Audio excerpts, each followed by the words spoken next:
Support also comes from Pasture and Plenty, a Madison meal kit service and farm-to-table cafe, weekly meal kits and farm-to-freezer.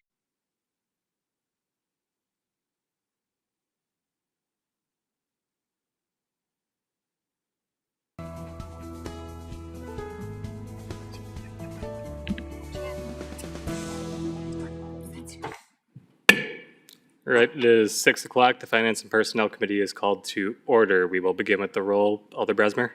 Here. Alder Decker? Here. Alder Perella? Here. Alder Close is excused. Mitchell is here. We have a quorum. Will you please join me in the pledge? I pledge allegiance To the flag of the United States of America and to the republic for which it stands, one nation, under God, indivisible, with liberty and justice for all.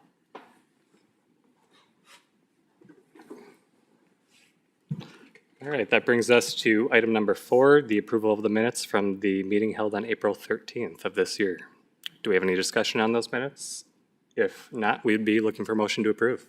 I make a motion to approve. Second. All right, we have a motion to approve by Alder Perella, second by Alder Decker. All in favor of approval of the minutes? Aye. Aye. All opposed? Chair votes aye. The ayes have it and the motion passes. Those minutes are approved.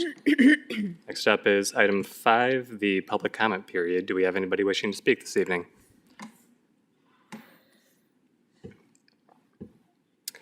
All right. Comments will be limited to 3 minutes. Please state your name, address, and the item that you are speaking to, and your time will begin. Okay. Lisa Salgado, 4th Street, Social Media Policy. Kelly Gallagher was a Foxconn citizen watchdog. She didn't get the open records request that she expected, and she posted about it on social media. Von Briesen attorney Chris Smith, who is also Mount Pleasant's city attorney, filed a defamation lawsuit against her. In this case, Kelly was protected by the First Amendment. Constitutional law fellow James Knight commented on this case.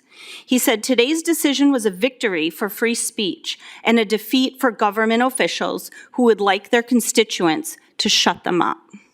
Today, I bring you my own Von Briesen cease and desist letter.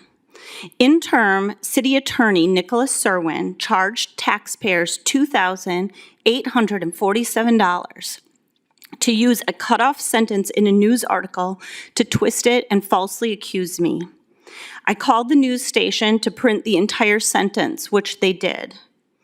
The city also threatened me with a police investigation. Now compare that to the first mayoral veto for $1,000 less from Von Briesen to have the city attorney report directly to Administrator Bradley instead of to you, Common Council. Do you feel that a staff person should control what elected officials say? Are you willing to turn over your username and passwords to a staff member that works for you? Do you see why I asked you in an email who initiated this social media policy and who wrote it? Why attempt to silence your constituents? I sent an email to all alders on Friday, May 1st regarding the moratorium, and several alders told me that they did not receive it. When I resent it on Sunday, it went through. I sent all of you an email this past Friday regarding this social media policy, and I asked you to let me know if you received it. 4 alders out of 10 responded that they received it. So that tells me that either the emails are not going through, the alders are not reading their emails, or the alders are purposely not responding to residents on important issues. So what is it? I want you to stop and think about what is happening here, because this is not just a social media policy. This is about power. It's about who controls communication between citizens and their elected officials. In a democratic government, elected officials answer to the people, not to administrators. Once policy starts controlling elected officials, filtering criticism, or deciding which citizens get to participate in public conversation online, we have a serious problem. This policy should be discussed at a committee of the whole meeting because it affects everyone, staff, elected officials, and citizens. Thank you, Lisa. That is your time. Okay. Do we have anybody else that would like to speak?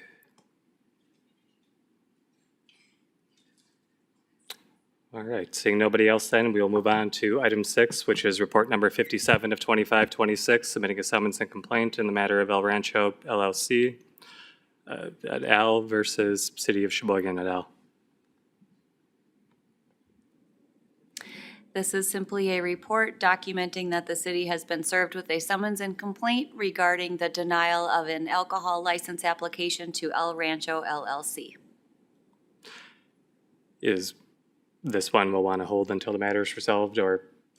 So the city clerk and I have talked through that. Historically, we would hold them until a matter resolves, and that results in a large transfer from one year to the next. We think that it would be cleanest to simply receive and place on file, and then we'll provide you an additional update when there is an update.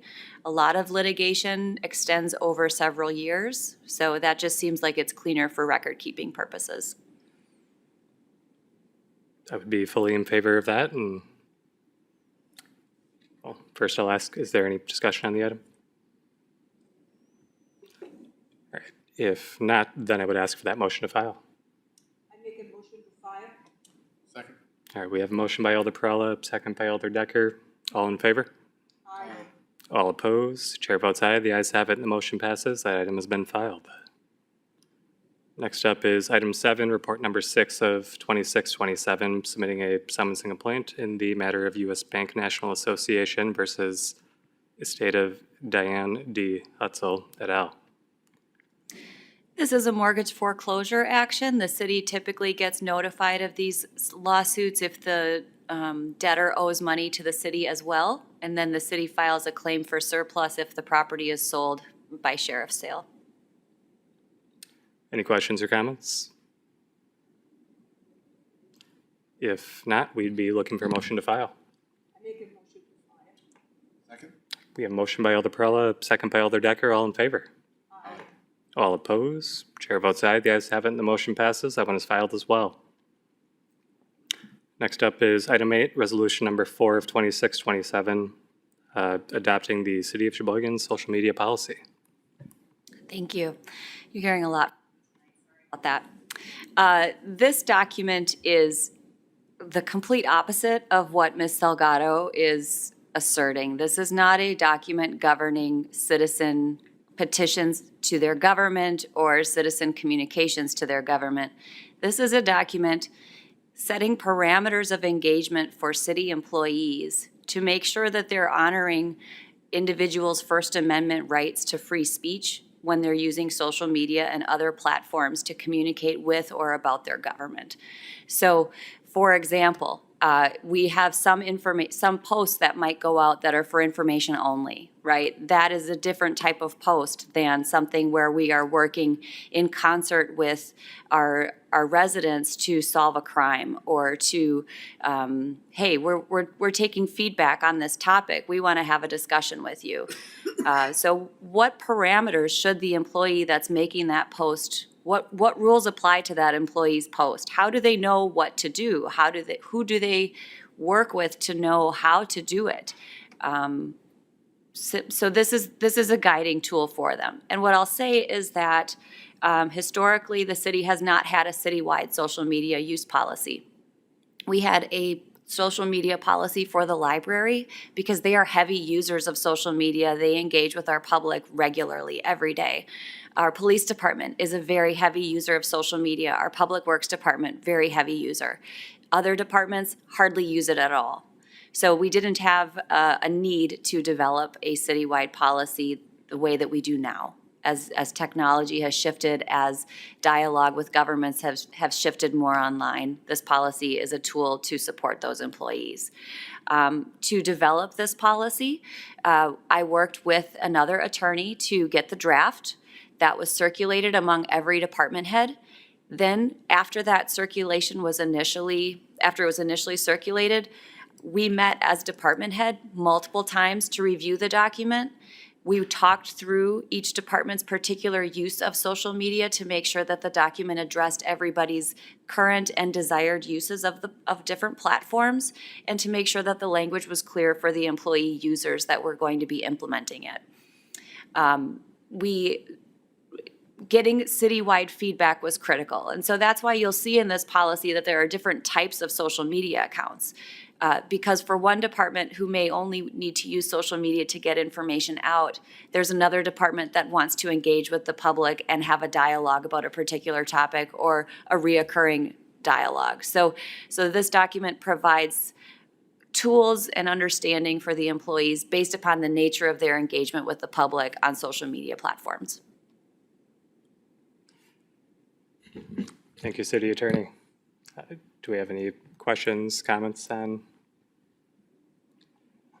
They're just numbers. Alder Bremser. Sure, thank you. Thank you so much, Liz, for that explanation. I just wanted to say that I'm happy to see a policy being put in place and appreciate the time and effort that the staff researched when you put this together, and I appreciate your explanation of how this came about. I did have one question. So once we do have a communication director in place, I'm curious if we're able to amend the wording of the document to state that they would then be more in charge of the authorized users of the city accounts. So we could amend the document. Alternatively, the communications position will report to city administration. City administrators identified as a key player in a lot of these policies, and they're able to delegate that responsibility just like any other supervisor. Okay, thank you. Any follow-up? No, just curious. Alder Perella. I just have a question about the definition of city officer, and is there any overlap between a city officer and a city appointed position, for example, in a committee, or even a city official as in elected position? So I just want to make sure that the city officer definition doesn't overlap with city official or someone who is a citizen who is appointed in a committee. So I'm not able to answer your question, I think, the way you're hoping for me to say yes or no. So I'll try my best to answer it, and then if you have a follow-up question, we can work through that. But as a government employee, as an appointed official, an elected official, as a citizen serving on a board or a commission, you now have two roles under the First Amendment. You don't give up your First Amendment right to speak freely via social media or any other platform simply because you took this job, right?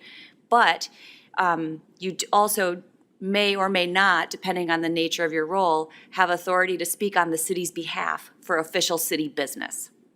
So in the context of a citizen appointed to an advisory board, they might say, oh, hey guys, we're having a meeting on Taco Tuesdays. It's going to be here at this time at this place. Come hungry and we're going to talk about it.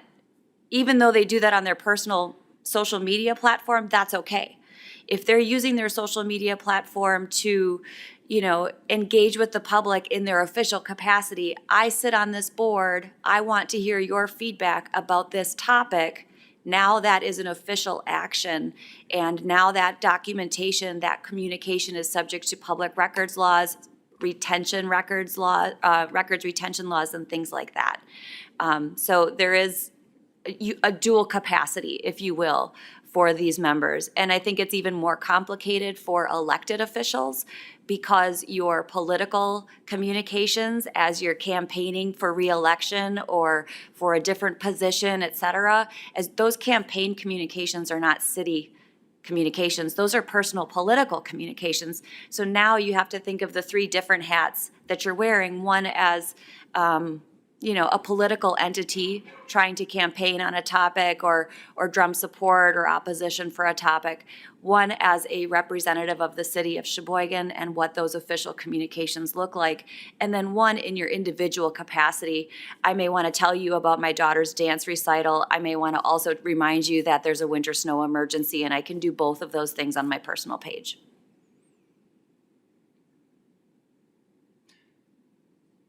Any follow-up, Alder Perella? Yeah,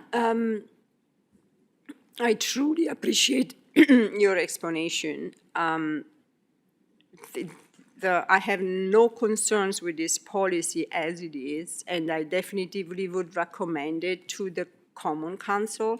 I would like to have, if it was possible, to add language that maybe defines, and my concern is that I don't want to unintentionally discourage public engagement from the standpoint of the public official, from the elected official position.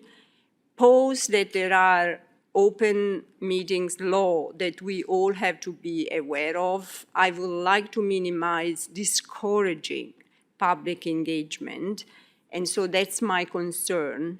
If we apply the exact same approach to a city officer, to the city official, again, the city official has already restriction limitations that have to be abided by a city official. So that's my only concern, is from the standpoint of the public, of the elected official, and their ability of engaging with the public.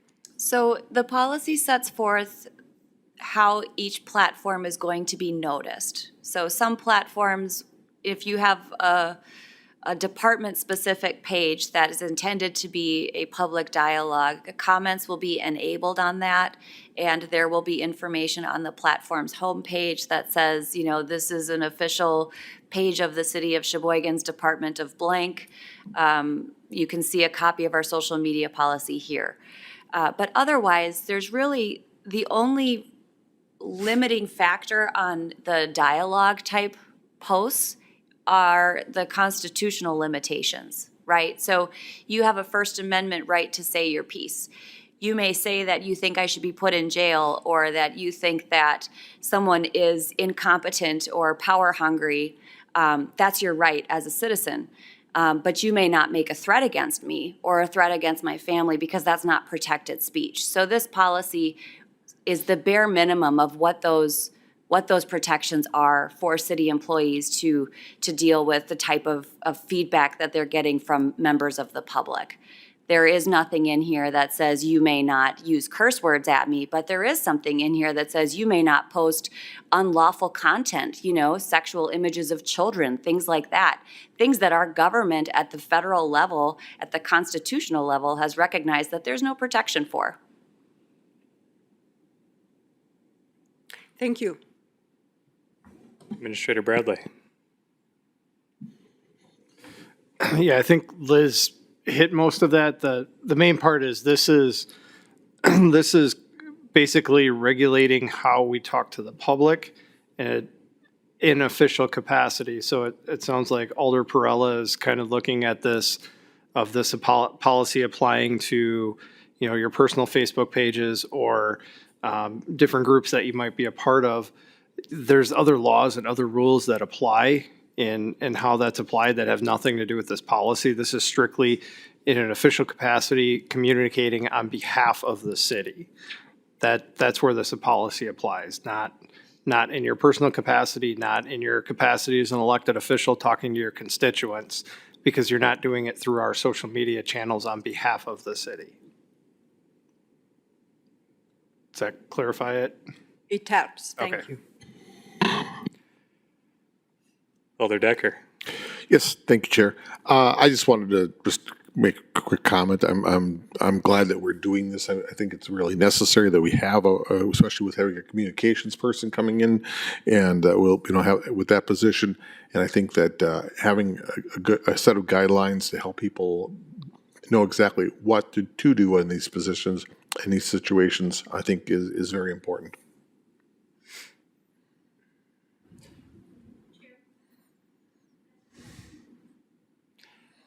One more from committee and then other elders present. Alder Bradley. Thank you. I just have one other. Yeah, we're good. Thank you. I just have one other quick question, Liz. So under number 7, let's see. Wait, no, this is under 5. under the general practices, at the very bottom, after items 1 through 7, it says this is not an exhaustive list. It says content moderation will be addressed on a case-by-case basis in conformity with the law. I was just curious if we ever foresee that becoming, like a sticky situation, or if there is a way to make the list more exhaustive. And I'm just curious who would be addressing those on the case-by-case basis. Well, I would hope that the employee who identifies a questionable comment brings it to my attention. The law on First Amendment speech, as well as the laws on social media speech, are evolving at a pretty quick rate. So we put that language in there to say that as of the day that this policy is adopted, this is what the law is. The law might change before we have time to update the policy, and so that language gives us some protection there. If an employee says, this person made a post on my platform, in response to this post about winter parking and it's not on topic, okay, fine. But if they say this person made a post on my winter parking post and it seems like it's a threat to me, does this seem like a threat to you? Now we're going to have that conversation. And if it's decided that there is no constitutional protection for that type of speech and there's no value add to the community to allow that speech to be listed to remain on the public, then we'll usually hide that post, but we still preserve it as an official record. And this policy helps give employees some guidance on that too. Thank you. Any other questions or comments from committee? If not, Alder Boers. Just one small piece of feedback for Attorney Majerus, and I just wanted to clarify, under the, Susie, can you pull the mic down a little bit? oh, sorry. Under the content moderation section A, I, the next one is numbered I as well. Is that just a typo, or should that be a separate section? Sorry. Along with you, you had section So section 8, 8. sub A, Okay. I, and then there's I, and then there's I on the next page, and right after that, there's also I again. Oh, yeah, that is a typo, and you caught something that our entire department head team overlooked, so thank you. I'll make the change before we adopt the official. No problem. And then the question, Chair, if that's okay. So just out of an abundance of clarity, if you will, and I appreciate everything that's been shared thus far, and I also agree that we certainly need a policy of this nature in place. I think every modern company out there and lots of the municipalities, around us have very similar policies in place. But again, abundance of clarity.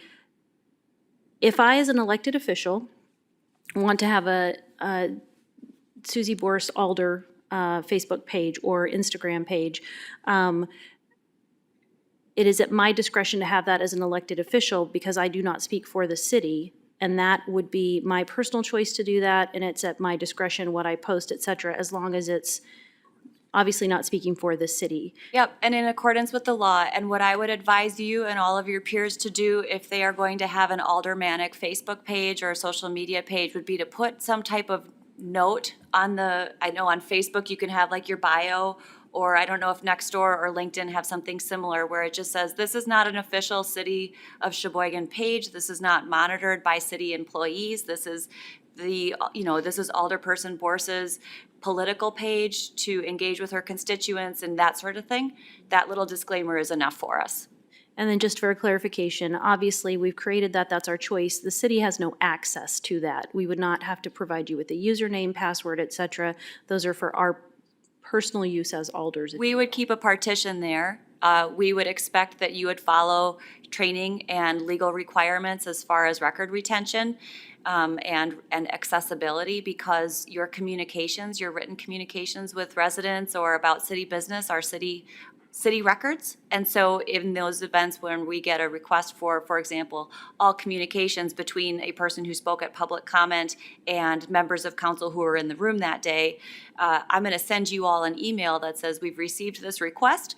Please look through your devices to identify any potentially responsive records, and please forward them to me for review, potential redaction, consolidation, and release. Thank you. Thank you, Chair. Right, any other discussion from committee? If not, we would be looking for a motion to approve on this one. I make a motion to approve. Second? All right, we have a motion to approve by Alder Perella, a second by Alder Decker. Seeing no further discussion, then all in favor? Aye. All opposed? Chair votes aye, the ayes have it. Motion is approved. Next up is item number 9, resolution number 14 of 2627, authorizing the issuance and sale of up to 2,971,943 water utility revenue bonds, Series 2026, and providing for other details and covenants with respect thereto, and approval of related financial assistance agreement. All right, I'll speak on behalf of the water utility on this one, so if you have specific questions, I'll make sure to have the right person in the room for the council meeting. But this document is a preliminary authorization to allow the water utility to offer financial assistance for its lead abatement program. Questions or comments from committee? If not, we'd be looking for a motion to approve. All right, we have a motion by Alder Perella, second by Alder Decker. Seeing no discussion, all in favor? Aye. All opposed? Chair votes aye. The ayes have it and the motion passes. That item is approved. Next up is item 10, resolution number 15 of 2627, adopting the City of Sheboygan travel expense policy. In my free time, I write rules. This is the next one. This just gives employees a little more guidance. As I've been supporting the Human Resources Department, we've gotten a lot of very similar questions about how do employees manage their time, they're going to a conference, how do they track that, things like that. So we originally took a first kick at the travel expense reimbursement policy in our financial policy handbook a couple years ago. This is refining and building on that to provide more robust guidance to staff and their supervisors. Any questions or comments from committee? Administrator Bradley? Sorry. Do you have more background? Yep. Well, I just wanted to also say this has also been through all of our department heads. We've extensively reviewed this as a group and took feedback over about a month to 2 month period. So a lot of feedback, a lot of buy-in with this policy as well. That's good to hear. Thank you. Alder Perella? Yeah, just wondering, so we didn't have any such policy before? This is a completely new policy, right? It looks We like. did have some policy in our financial policy handbook, but it was not as robust as this is. So we still had a lot of reoccurring questions. We thought that it would be better to have a guiding document that truly guides employees and their supervisors as they navigate common questions. Sure, thank you. Any other discussion? If not, we would be looking for a motion to approve. Make a motion to approve. Second? All right, we have a motion by Alder Perella, second by Alder Decker. Seeing no further discussion, all in favor? Aye. All opposed? Chair votes aye. The ayes have it and the motion passes. That one is approved. And as Attorney Majora said, we've written some rules today.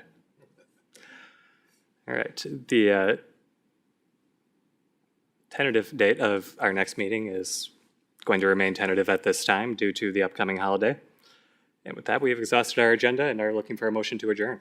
I make a motion to adjourn. I'll second. All right, we have a motion by Alder Perella, a second by Alder Bremser. All in favor of adjournment? Aye.